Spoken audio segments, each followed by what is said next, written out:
Good morning बेटा। नमस्कार, कैसे हो आप? देखो बेटा, हमने पिछली वीडियो में जो पढ़ा था उसमें हम चर्चा कर रहे थे भाषा, व्याकरण, लिपि। किसकी चर्चा चल रही थी हमारी? भाषा, व्याकरण और लिपि की चर्चा हम पिछली वीडियो में कर रहे थे। मैंने आपको बताया भी था 2 अंक का टॉपिक आता है वो। इसमें हमारी चर्चा चल रही थी भाषा, व्याकरण, लिपि। हम पढ़ रहे थे भाषा। क्या पढ़ रहे थे हम? भाषा। मैंने बताया था मानव एक सामाजिक प्राणी है। अपने विचारों को प्रकट करने के लिए उसको कोई ना कोई माध्यम चाहिए। अपने मन के भाव विचारों को प्रकट, या ऐसे कह दो वाणी की अभिव्यक्ति जो होती है वही भाषा कहलाती है। भाषा के हमने 2 रूप पढ़े थे अब तक। भाषा लिखित होती है, भाषा मौखिक होती है। जब व्यक्ति अपने मन के भावों को या विचारों को बोल करके प्रकट करता है तो वह भाषा का मौखिक रूप होता है। और जब व्यक्ति अपने मन के भाव या विचारों को लिख करके प्रकट करता है तो वह भाषा का लिखित रूप कहलाता है। तो हमने भाषा के मुख्य 2 रूप पढ़े थे। एक मौखिक भाषा होती है और दूसरी लिखित भाषा होती है। अब देखो अगला टॉपिक जो हम पढ़ेंगे वो पढ़ेंगे बेटा मौखिक और लिखित भाषा में अंतर। मौखिक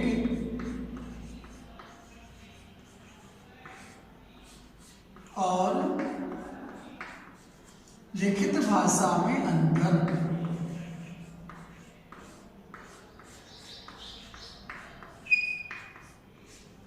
देखो क्या अंतर होता है मौखिक भाषा में और लिखित भाषा में। देखो मोस्ट प्रश्न मानिए आप इसको 2 अंक में पूछा जा सकता है बोर्ड में कि मौखिक भाषा और लिखित भाषा में कोई 5 अंतर बताइए। 2 नंबर का प्रश्न बन सकता है आपके सामने। तो देखिए बेटा मौखिक और लिखित भाषा में क्या अंतर होता है। तो देखो पहला ही अंतर हम लिखेंगे। पहला ही अंतर है अपना कि जो मौखिक भाषा होती है वो स्वाभाविक होती है।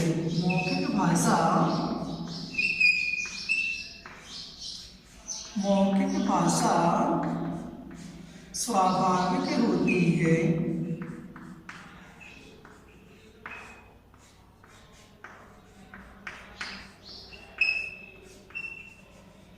जबकि लिखित भाषा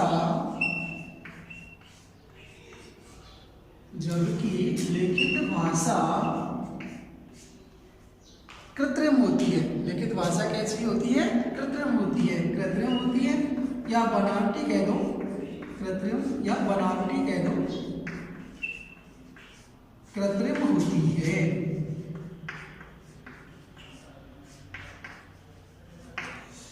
मौखिक जो भाषा वो कैसी होती है? स्वाभाविक होती है। कहने का मतलब है कि हम जो बोलते हैं तो उसको स्वाभाविक रूप से ही बोल देते हैं। कुछ भी बोल सकते हैं हम स्वाभाविक रूप से। जबकि हमारे द्वारा जब कुछ लिखा जाता है तो उसे हम बड़ी सोच समझ करके बनावटी रूप में उसको लिखा जाता है। तो वह भाषा का कौन सा रूप होता है? लिखित रूप होता है। तो पहला ही अंतर आप ये लिख सकते हो कि मौखिक भाषा स्वाभाविक होती है जबकि लिखित भाषा कृत्रिम होती है। क्योंकि जब हम बोलते हैं तो जो हमारे मन में आता है उसको हम कैसे भी अपनी क्षेत्रीय भाषा में भी उसका प्रयोग करके बोल सकते हैं। जबकि जब हम उसे लिखते हैं तो उसको एक क्षेत्रीय उच्च भाषा में, एक अच्छी भाषा में लिखा जाता है। इसलिए दोनों में अंतर होता है कि मौखिक भाषा तो स्वाभाविक होती है जबकि लिखित भाषा कृत्रिम होती है। दूसरा अंतर हम लिखेंगे। देखो पहला अंतर होने के बाद मौखिक भाषा के बोलने वाले वाक्य छोटे छोटे होते हैं। मौखिक भाषा के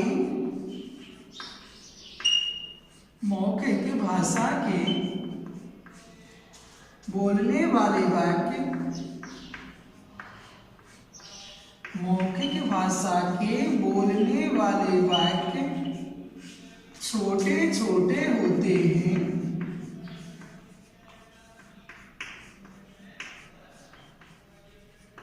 जबकि लिखित भाषा के वाक्य बड़े बड़े होते हैं। जबकि लिखित भाषा के वाक्य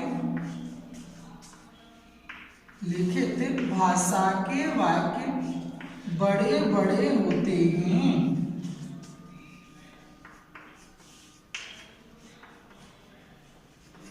अब दूसरा अंतर ये बता सकते हो कि जो मौखिक भाषा होती है उसके जो वाक्य होते हैं वो छोटे छोटे होते हैं, अर्थात बोलते समय हम वाक्यों को टुकड़ों में बोलते हैं, छोटे छोटे वाक्यों के रूप में बोलते हैं, जबकि लिखित भाषा के जो वाक्य होते हैं वो कैसे होते हैं, बड़े बड़े होते हैं। अर्थात लिखने के लिए हमें एक पूरे वाक्य का प्रयोग करना पड़ता है, चाहे बड़ा हो चाहे छोटा हो, जबकि मौखिक भाषा को बोलने के लिए हम उसको छोटे छोटे वाक्यों में बोल सकते हैं। तो दूसरा अंतर आप ये बता सकते हो। तीसरा अंतर हम पढ़ेंगे, देखो जो मौखिक भाषा जो होती है, मौखिक भाषा परिवर्तनशील होती है। मौखिक भाषा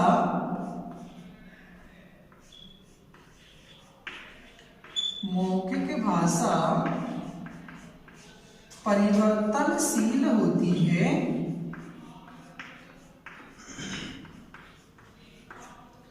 मौखिक भाषा परिवर्तनशील होती है, जबकि लिखित भाषा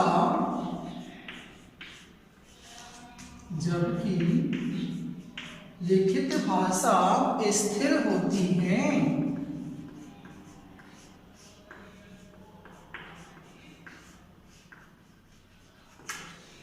मौखिक भाषा परिवर्तनशील होती है, जबकि लिखित भाषा, अर्थात कहने का मतलब है कि जो मौखिक भाषा होती है उसमें हम जब चाहे तब परिवर्तन कर सकते हैं, क्योंकि जैसे मान लो हमने 2 मिनट पहले कुछ बोला है और 2 मिनट के बाद में कुछ भी, अर्थात उसमें परिवर्तन करके भी बोला जा सकता है। जबकि जो लिखित भाषा है, जिसको एक बार लिख दिया वो हमेशा अमिट रहती है, उसमें कोई परिवर्तन नहीं हो सकता, इसलिए वो स्थिर होती है। तो मौखिक भाषा तो होती है परिवर्तनशील, जबकि लिखित भाषा कैसी होती है, स्थिर होती है, उसमें कोई परिवर्तन हम बार बार नहीं कर सकते। जबकि मौखिक भाषा में तो परिवर्तन किया जा सकता है, क्योंकि अभी हम शब्द को जैसे बोल रहे हैं उसमें थोड़ा घुमा के दोबारा बोल सकते हैं। तो परिवर्तनशील होती है मौखिक भाषा, जबकि लिखित भाषा कैसी होती है, स्थिर होती है। चौथा पॉइंट देखो, चौथे पॉइंट की हम चर्चा करें। मौखिक भाषा सदैव ताजगी लिए हुए होती है। मौखिक भाषा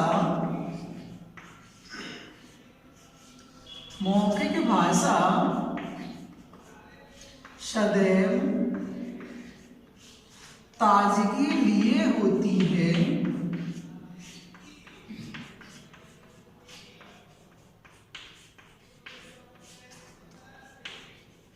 जबकि लिखित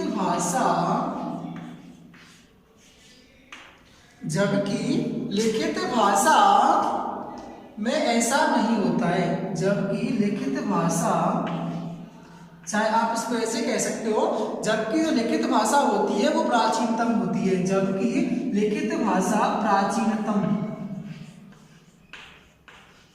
इसका रूढ़ भी बोल सकते हो, प्राचीनतम होती है।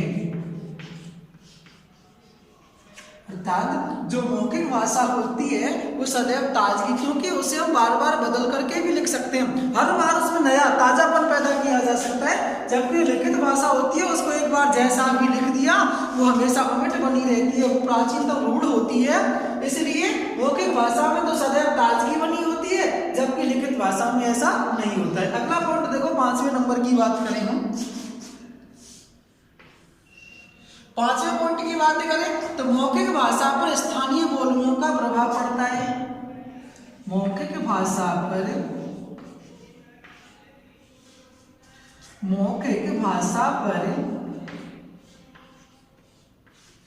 स्थानीय बोलियों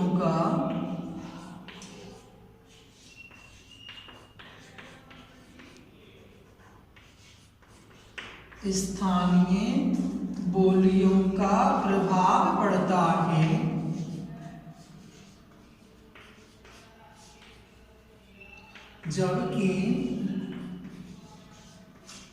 जबकि लिखित भाषा में ऐसा नहीं होता है। जबकि लिखित भाषा में ऐसा नहीं होता है।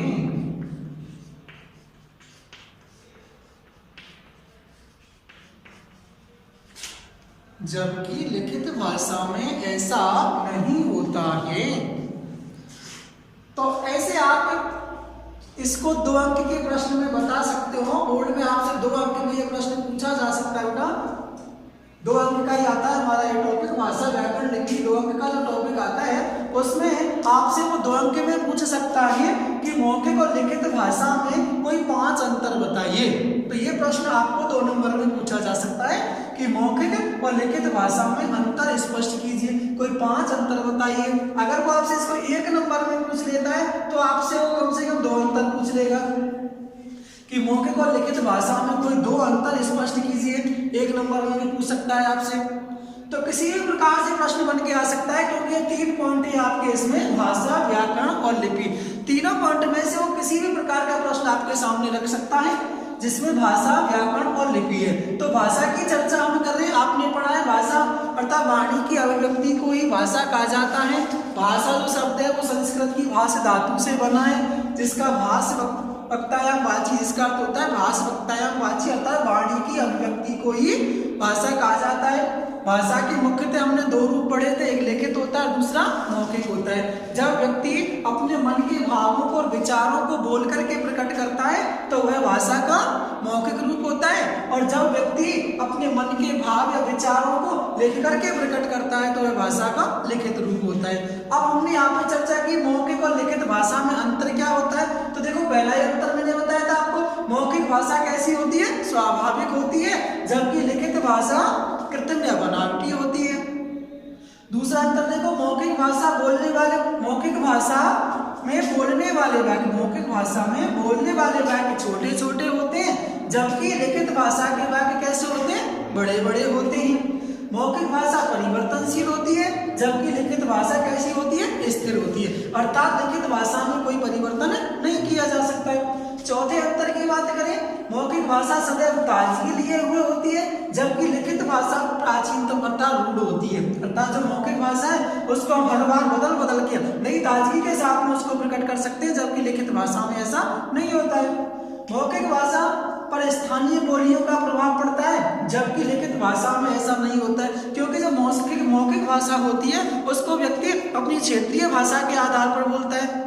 जैसे पश्चिमी भाषा अर्थात अपनी अपनी क्षेत्र की अलग अलग भाषा के रूप में अर्थात अपनी अपनी बोलियों के रूप में व्यक्ति प्रकट कर लेता है, जबकि जो भाषा होती है लिखित जो भाषा है उसमें अपने क्षेत्र विशेष का कोई प्रभाव नहीं पड़ता है। अब देखो अगले टॉपिक की हम बात करेंगे, तो अगला पढ़ेंगे बेटा भाषा के विविध रूप। देखो प्रश्न 2 प्रकार से आपसे वो पूछ सकता है, ध्यान रखना आप।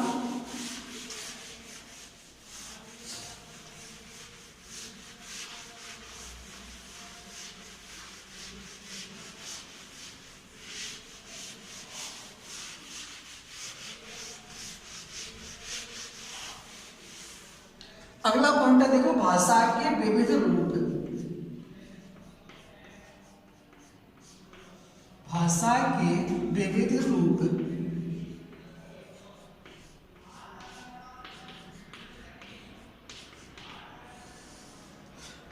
ध्यान रखने वाली बात है, अगर वो प्रश्न आपसे ऐसे करेगा कि भाषा के मुख्यतः 2 रूप कौन कौन से हैं, तो आपको बताने भाषा के मुख्य 2 रूप होते हैं, लिखित और मौखिक।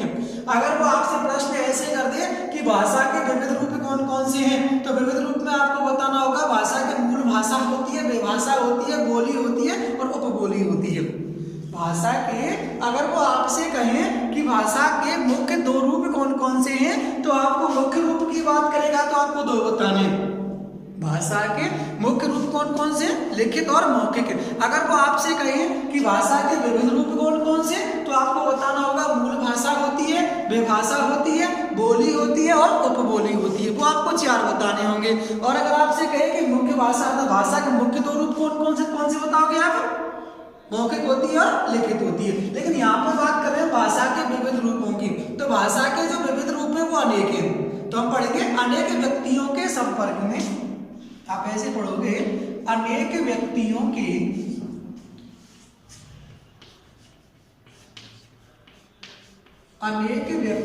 के संपर्क में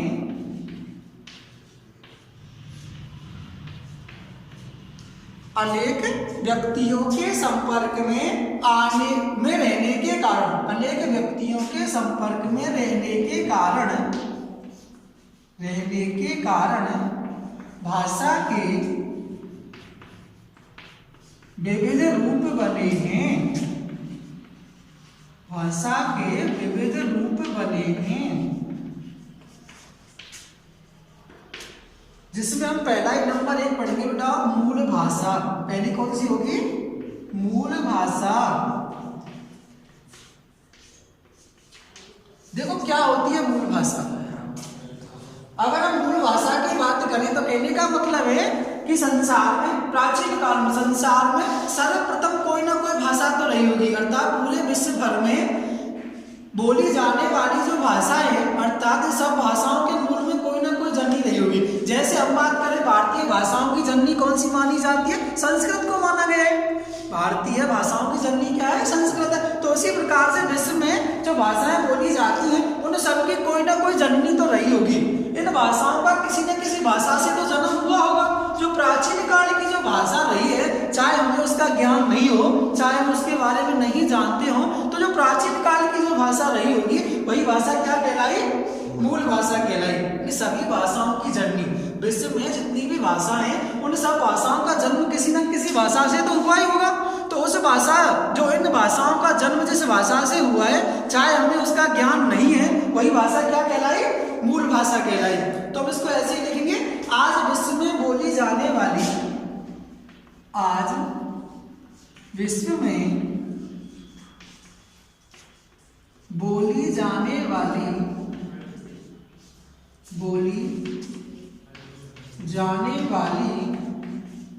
भाषाओं, आज विश्व में बोली जाने वाली भाषाओं के मूल में भी, भाषाओं के मूल में भी एक ही भाषा रही होगी, एक ही भाषा रही होगी,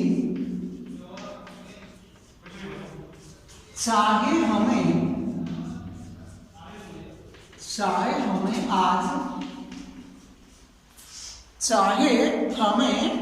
आज उसका ज्ञान ना हो,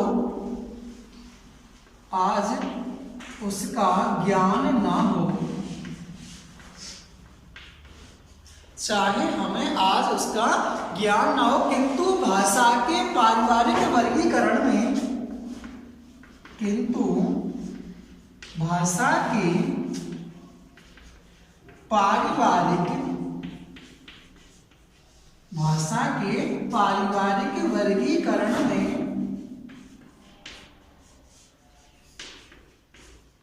भाषा के पारिवारिक वर्गीकरण में लगभग 10 भाषाओं को मान्यता दी जाती है। वर्गीकरण में लगभग 10 भाषाओं को मान्यता दी जाती है।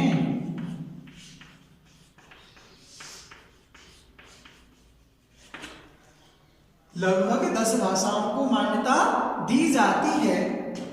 आधुनिक भारतीय आर्य भाषाओं, आधुनिक भारतीय आर्य भाषाओं,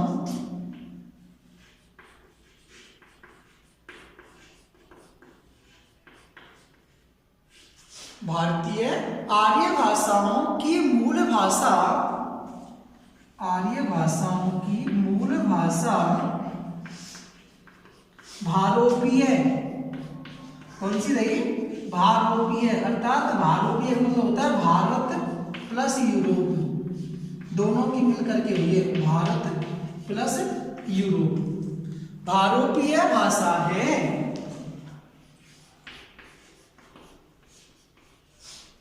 कौन सी भाषा है? भारोपीय। मूल भाषा अर्थात विश्व में बोली जाने वाली भाषाओं में कोई ना कोई एक ऐसी भाषा रही होगी जिससे इन सभी भाषाओं का जन्म हुआ होगा। वही भाषा कौन सी कहलाई? मूल भाषा कहलाई। जैसे भारोपीय अर्थात आर्य भाषा, भारतीय आर्य भाषाओं की मूल भाषा कौन सी रही है? भारोपीय, अर्थात भारत प्लस यूरोप दोनों की मिलाकर के भारोपीय भाषा। जैसे हम कहें कि भारत में जितनी भी भाषाओं का जन्म हुआ है वो संस्कृत से हुआ है, तो हमारी मूल भाषा कौन सी रही थी? सब भाषाओं की संस्कृत रही है। तो ऐसे ही विश्व में भी कोई ना कोई मूल भाषा रही होगी जिससे सभी भाषाओं का जन्म हुआ होगा, तो वो पढ़ेंगे मूल भाषा। किसमें? भाषा के विविध रूपों में पढ़ी जाएगी मूल भाषा। अब देखो आगे की 3 भाषाएं आपकी, एक तो रहेगी विभाषा, बोली और उपबोली। इनकी चर्चा हम कल करेंगे भैया।